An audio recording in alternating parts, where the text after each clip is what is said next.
Throughout media and its history, one of the most controversial issues on the table for discussion has been representation, specifically the representation of people in color and otherwise marginalized people.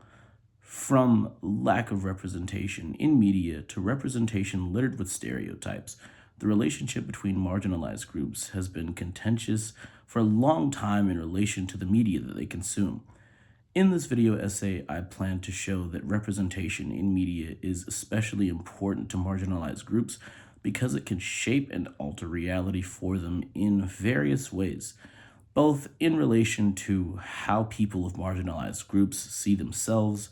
and how they are seen externally by other groups of people who take in this media as well. So, before we get into the exact how of why media is important, or why representation in media is important to marginalized groups of people, we must first look at the why behind why this media affects these groups of people in the ways that it does. And the first part of that is held in two psychological theories,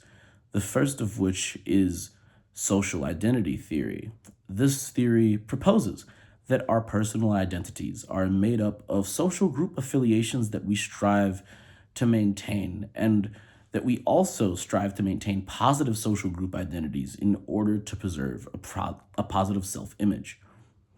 Now, this then connects to social identity gratification theory, which suggests that the media that we take in provides gratifications on an individual basis for people and their social group identities.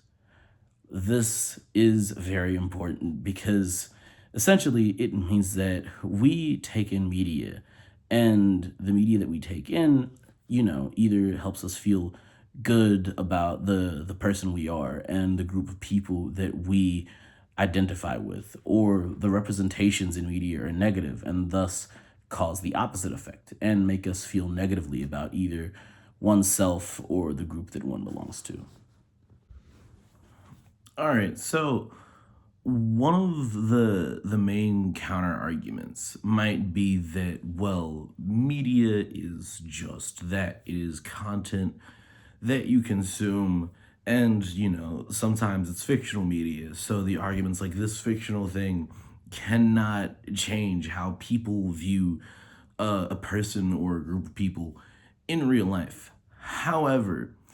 what you have to understand is that there are real life factors that change how we digest the media that we consume.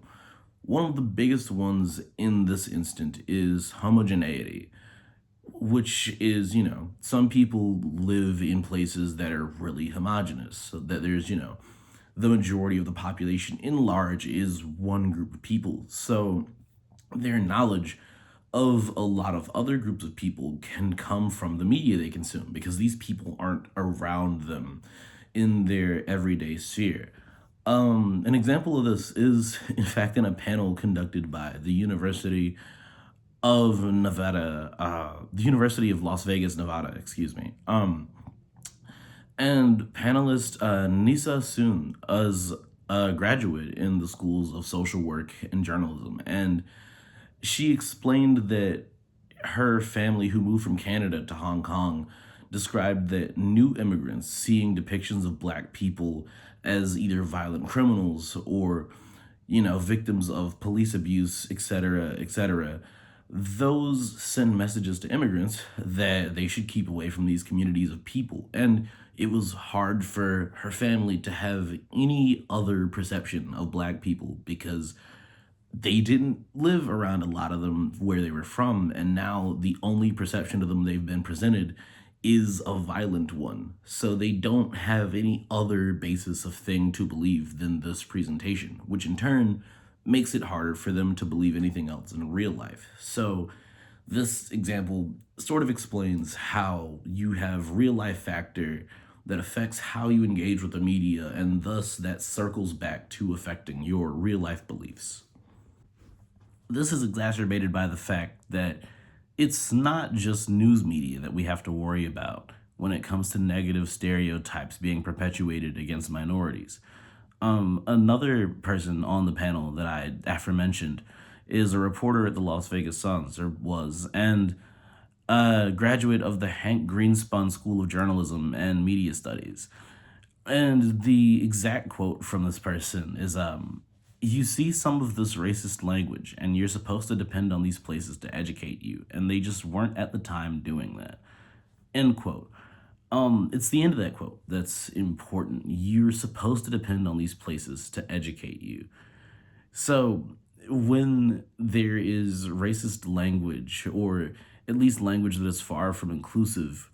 in your informative media, in the media that is supposed to inform you about what's happening in the world and thus help you adjust your perception of it and actions within it, it becomes a lot harder for there to not be negative perceptions of these groups of people when there's, like, just informative media that isn't inclusive or is negatively covering these people on a regular basis. This links to a Pew Research study in which 5,000 black adults were studied in focus groups. And this survey has found that 63% of respondents said that news about black people is often more negative than it is towards other racial or ethnic groups. And even amongst opposite political splits, 46% of Republicans and 44% of Democrats said that news covered largely negative stereotypes, or that news coverage largely negatively stereotyped black people. So when you have a pretty, like, fairly large consensus of people on both sides of the aisle saying that the news media negatively covers at least black people in, relation to other ethnic groups, then it becomes very clear that there at least is some problem in the linguistics used in our news media, or the way that people are presented. And when this is, again, the media that is supposed to inform you, it becomes a lot harder for people, especially those, like I said, who come from homogenized groups of people, to see these people being presented to them in any other light than a negative one, when that is what they're presented both in popular fictional media and in informative news media. All right, so what does this look like inside of the brain, right? A study published in the National Library of Medicine stated that exposure to stigmatizing negative stereotypes appears to seep over into how the brain anticipates incentives. This means that social stressors can influence core motivational systems within the human mind. So, this then suggests that being subjective to negative stereotypes in media causes not just emotional distress, but it modifies the mechanisms that are tied to motivated behavior and our responses to incentives. So, essentially, the more negative stereotypes you see and the more you're subjected to this,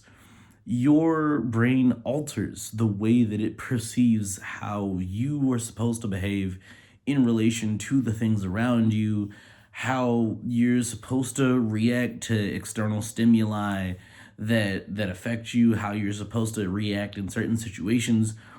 Constantly being fed stereotypes of negative images of people handling these things, or images of people who look like you handling these situations or navigating life in ways that are negative to themselves, eventually alters the way that you believe that you should navigate these things as well. And given how influential media is and how much of our time is spent consuming media, that can be pretty dangerous, if I'm being honest. So, I say all of this to say that it is necessary that there are positive representations of marginalized people in media, because the negative effects